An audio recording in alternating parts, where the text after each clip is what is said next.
Welcome to Sisters in Arms, a firearm story. I'm Kerrie Ann Auclair, and this is where we empower minds through education and advocacy and true stories. Let's get started. So today's show is actually a two-part series, so it's 59, episode 59 and 60, and we're talking to a bunch of ladies from Women for Gun Rights. We did an amazing trip just recently, and we're going to talk about that and talk about how important it is to be part of the Women for Gun Rights and how important it is to advocate for our Second Amendment, our civil rights. Let's get started. Hey ladies, thanks again for sticking around to part two, the DC Project, formerly known, I keep calling it the DC Project, Women for Gun Rights.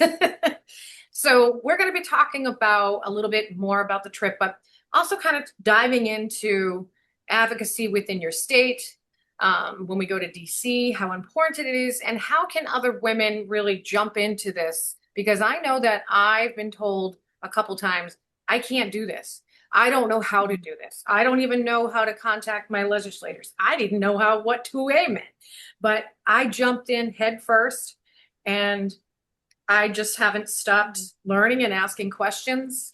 In fact, I think I got an award the first year, my first trip to Florida, and it said the Curiosity Kills the Cat Award. So there you go. So why don't we just go into a little bit about now, so going back to the first episode, we were talking about how every state has a state director for the DC Project on Mass. Cheryl's Arizona, Andee's Maine, Kate is New Hampshire. And so each state has definitely stuff going on. I know in Massachusetts, we have an egregious bill that just got passed that we're fighting for. So, you know, I'm very fortunate because I do work for Gun Owners Action League. So I'm able to actually go to the state house and actually do this for a living, which is great. And other women don't. They have a full-time job and they're trying to manage this and trying to manage that. And I don't know, Andee, are you full-time firearm instructor, or do you have another job as well? How do you find yourself trying to deal with managing all this? ADHD. Yeah, I'm really good at doing many things at once, but yeah, I'm a full-time firearm and self-defense instructor, and I completely volunteer for Gun Owners of Maine and work really hard to try to keep our laws in Maine safe and volunteer for Women for Gun Rights. And I also run my own organization to help women that can't afford training get training. So there's a lot of stuff going on, and I don't really know how I manage it. I just keep trucking. Yeah, I think we just do it and we don't even realize, like, you know, I mean, somebody's got to, right? Right. And if other people looked at what we do and what we have on our plates, to be like, how are you not dead? We just do it. And I think it's because we have a passion. And that passion really drives us and it energizes us. And every single time I go to DC for the trip, I come back and I'm like, oh, I miss my sisters. Like, there's part of me that says, I'm looking forward to going home. And there's another part of me that says, I would like to have another week with my sisters. I really, truly would. And it's sad to say that, you know, I don't, you know, I miss my family, but I miss my sisters so much when they're gone. And I think it's really cool to have shows like this and keep in contact. And Kate, you're going to do a wonderful job with that and gathering us all together and making sure that we're doing what we need to do. So Cheryl, is there anything that's going on in your state that is constantly on your back all the time? Well, currently, even though Arizona has been voted as the #1 state for good gun laws, for freedom-related gun laws, many, many years in a row, we still somehow find ourselves with both of our federal senators being Democrats, Ruben Gallego and Senator Mark Kelly. They are very against what we do. We also have found ourselves with a governor who is a Democrat and anti-gun, an attorney general, Chris Mays. Our governor is Katie Hobbs. Chris Mays is our attorney general, anti-gun. The top 3 state level jobs have somehow we voted in these people that are very anti-freedom. Now, in our state and our House, our Senate and our House at the state level, we have been able to maintain a majority of freedom-loving people with the big R on their chest, even though some of them are a little squishy. They are Republicans and then therefore more pro-rights, pro-gun. So these are the challenges that we have, even though the Second Amendment here in Arizona, it's called Article 2, Section 26, that's been written into our state constitution.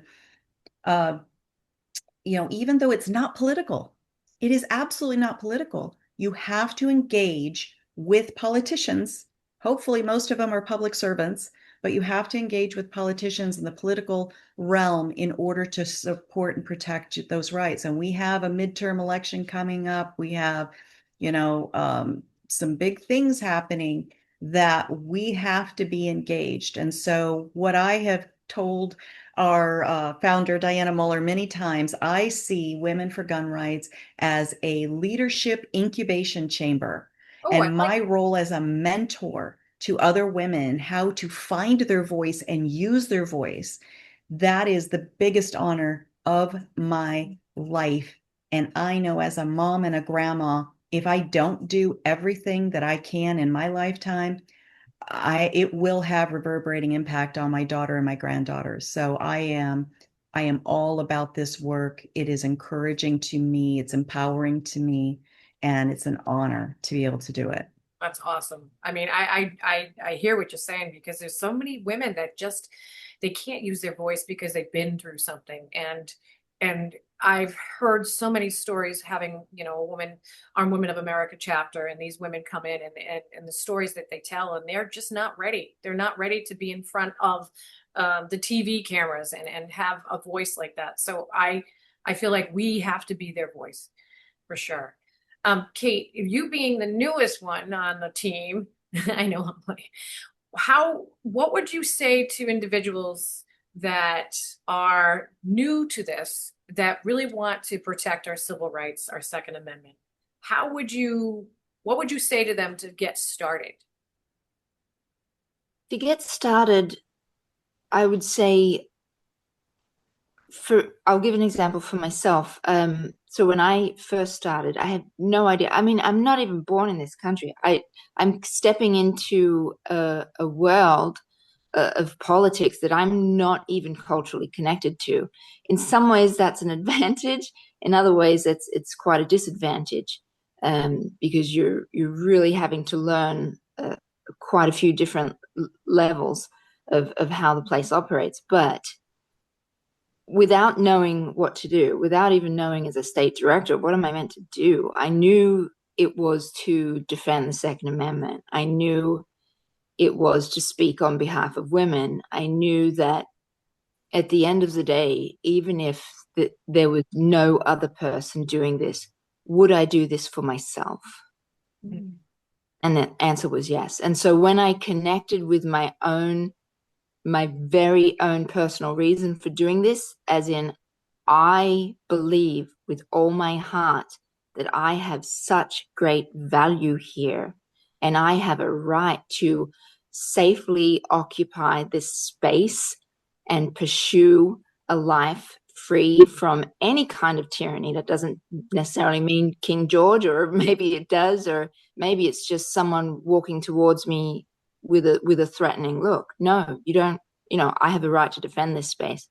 So that was where my power came from, really, from within myself. And what I find when I speak with women here about getting involved, a lot of their hesitation, I find, comes from the fact that they don't believe they haven't connected with their value. They haven't connected with their extraordinary purpose of being here. And once you connect with that, I think it's quite easy just to, well, it's always a little bit nerve-wracking, but it's easier to sit in front of a, judiciary board and say what you think, because you're actually speaking for yourself. And by doing so, you're speaking for all women. And so I would just encourage women to focus less on those representatives and that authority that you're talking to, and remember that their power is actually borrowed from you, and you take that power back and I love it. seat it firmly in your heart and just go there and speak your mind. Oh my God, that's beautiful. I mean, you just hit the nail on the head, really, honestly, because I think when I first started and I was hearing all these other women with these horrible stories, right? And I'm sitting there going, oh, I don't have a story like that, but I do, but I don't. It's not like that. And maybe I just shouldn't be here. Maybe I'm not the person that has the voice. Maybe I shouldn't be speaking, you know? And then I realized, like you said, we all have a power. We have the ability, we have something to give. We all have something special to give. And I think that women that see this and want to be a part of this and want to advocate, they want to be a voice, but they don't know how because they say, I don't have that story. Yes, you do. You just haven't found your why and you haven't found your story. And then being part of a group like this, and if you're watching this show, being part of a group like this with a bunch of ladies, we help you find that power. We Come help join you find us. that special story. Yep, come join us. So Andee, going back to you and your state. Oh Lord, you had so much going on. Yeah.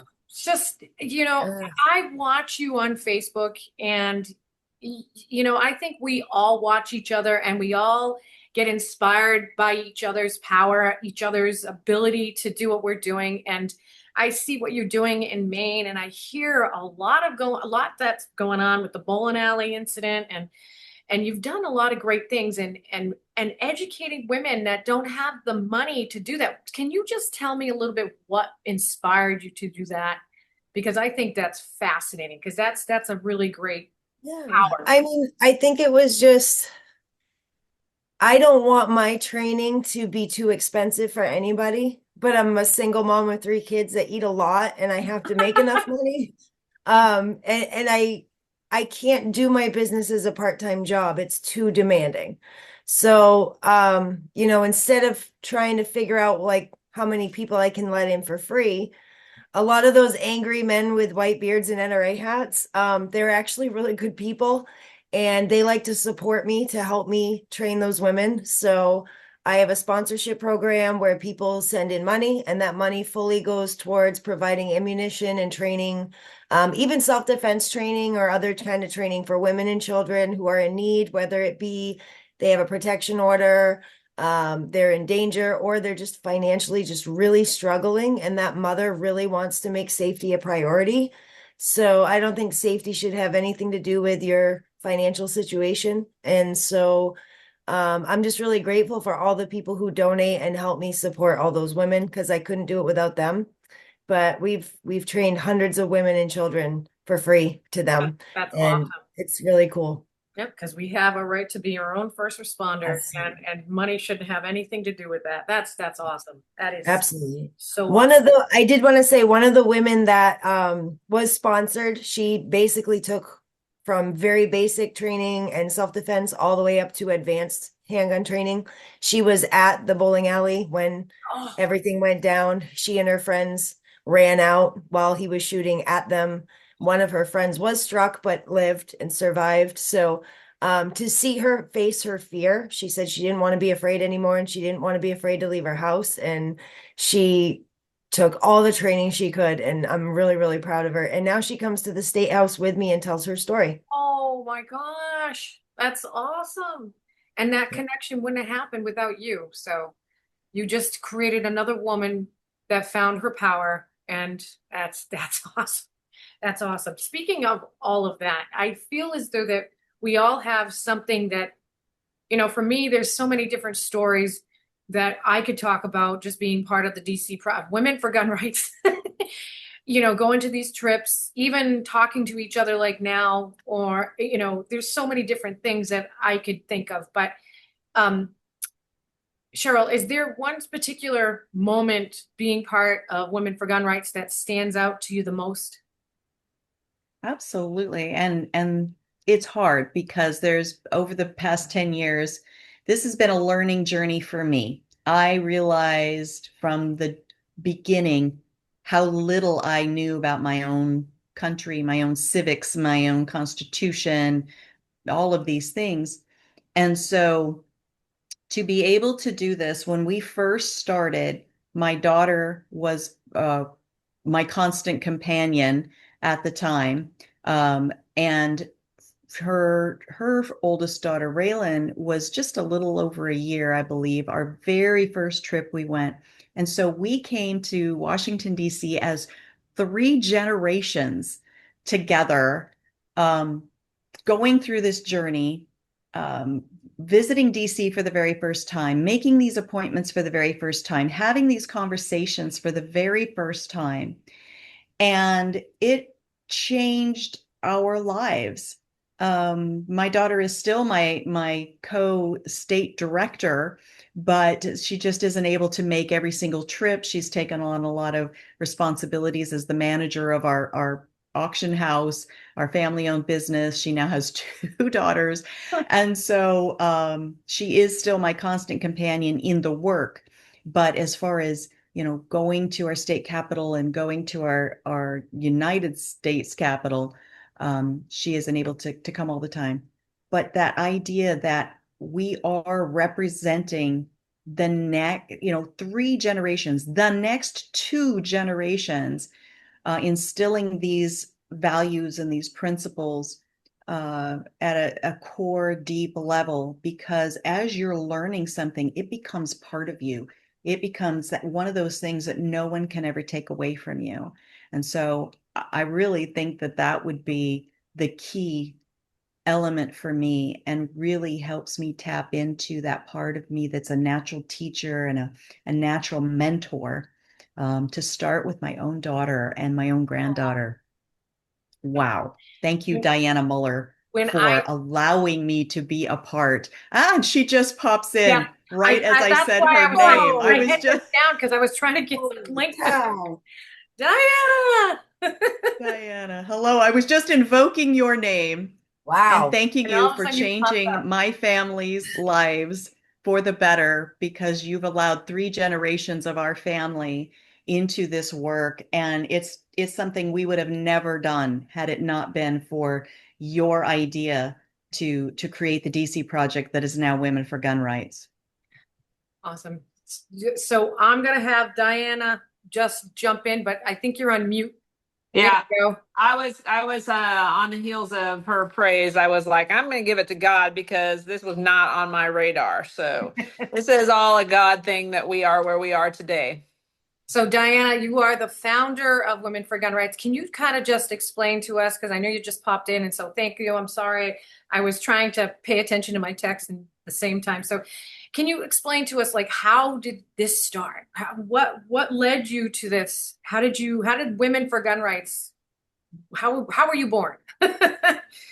So literally it was a God thing because I'm a retired police officer. I retired early to be a professional shooter, and I was living the life of Riley. I didn't have a care in the world, but we were close to Washington D.C. for a match, and a friend of mine said, I told her we were coming, Jane Horton. She said, do you want to meet your legislator? And I was totally apathetic. I was like, I guess, thanks. That's what you do when you go to Washington, D.C. And from that meeting, it was in that meeting that I just had this light bulb moment. I was like, hey, is there something that we should be doing as professional shooters to help educate the people in this building that are making some really egregious decisions based on misinformation or just plain ignorance? And from there is where I started kind of gathering one woman from every state, because I knew I only had standing in my own. And here we are, full-fledged organization, and looking at changing the narrative when it comes to guns and gun owners. So we were just talking about, we had like a two-part series in the beginning. We were talking about the trip and how important it is for me and for others and all of us to be able to go to these trips. I feel as though it empowers me, it energizes me to come back to the state level and really work hard. But it also, we create a bond. It's a family. So I want to hear your side of how it feels to you because a lot of work gets put into these trips. And I didn't realize how much work until this time around when I was part of leading a team. I'm like, wow. So could you kind of tell us how you feel in that? It's a lot. This is, we are an organization of volunteers, and I don't get paid to do this. I'm hoping at some point we will find our Bloomberg Bloomberg early on when Moms Demand Action sprung up. He understood the value of the women's voice and how they could change public perception. And they have been subsidized by him from the beginning. And it has really allowed them to be effective against our issue, against our country, against our guns. So I'm looking for our own Bloomberg so that we can make this take it to the next level, several levels, that they are ahead of us when it comes to organization and being able to have full-time employees. I mean, I would love to employ every state director on a full-time basis because that's what they do. Yeah. It must be frustrating because I feel like we're always swimming against the tide, no matter what state. We're always swimming against the tide. We're fighting for our civil rights. We don't have enough money to do so. We have tons of volunteers. And then do you feel that sometimes the volunteers just fizzle out because they get frustrated? And, Oh, yeah. And what do you recommend, or what do you suggest to those women that, that want to just give up? And what would you say?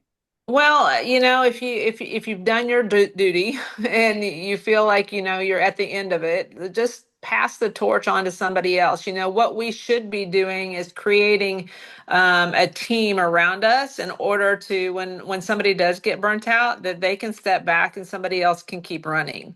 So that's the only thing that I would suggest or recommend. And I think it's important too, because I know that when I come back, I look forward to try to working with all my sisters that are near me to try to collaborate and try to figure out how we can help each other out. Because what is that expression Kelly says all the time, and I can never remember it?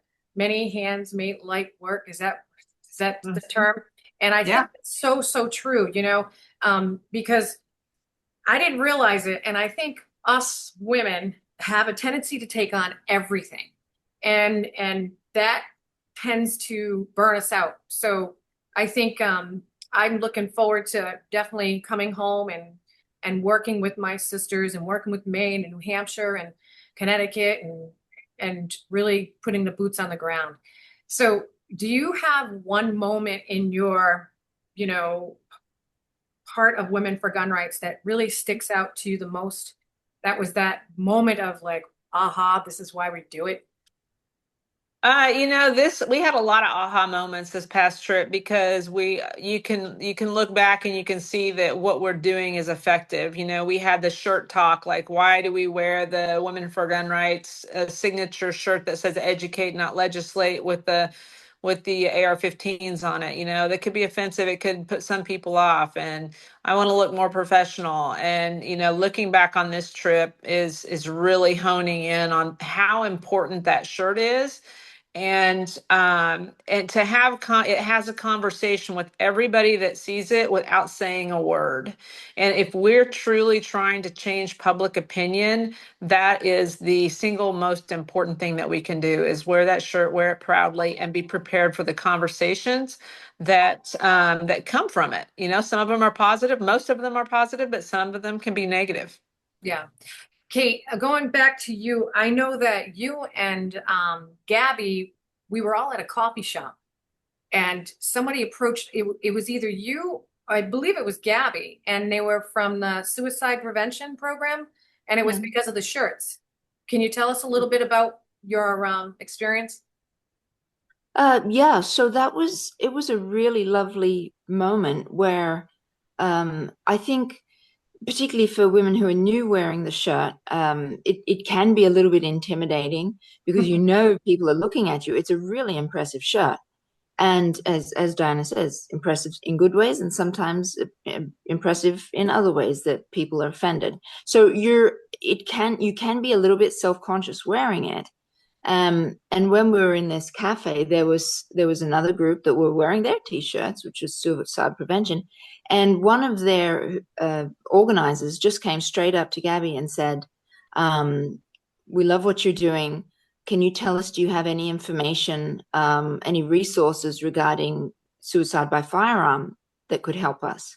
And Gabby's face just lit up. And I think all of us just spun and went, absolutely. We have so much, we have so many resources. Please use us. Here's our contact details. Here's our card. And it was this really lovely, just very easy dialogue between two organizations that actually you don't know if they're, would they look at us going, you're the cause of, suicides, and how are you being judged? How is everybody interpreting the work that you do? But at the end of the day, we just spoke with each other, and we're here trying to help people. We're here trying to build up better communities, safer communities. We're here trying to improve mental health systems.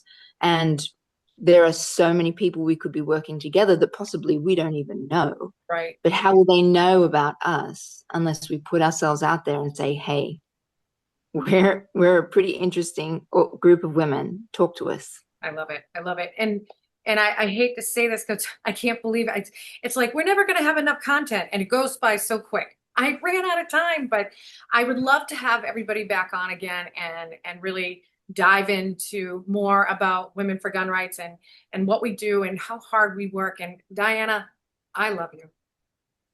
I love you guys, and I none of this could be possible without everybody that's on this call and so many other women across the country that are giving their hearts and their times and their efforts to, away from their family to do something to save our country. So it's an honor to work alongside you guys.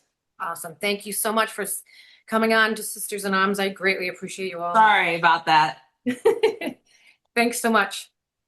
Thank you so much for watching Sisters in Arms, a Firearm Story, and watching the amazing stories of all the ladies that are parts of such an amazing organization. We had some great voices today, and I'm so glad you joined us. If you have any questions or suggestions, please email me at sistersinarms2022@gmail.com. Until then, stay safe, keep vigilant. See you next time.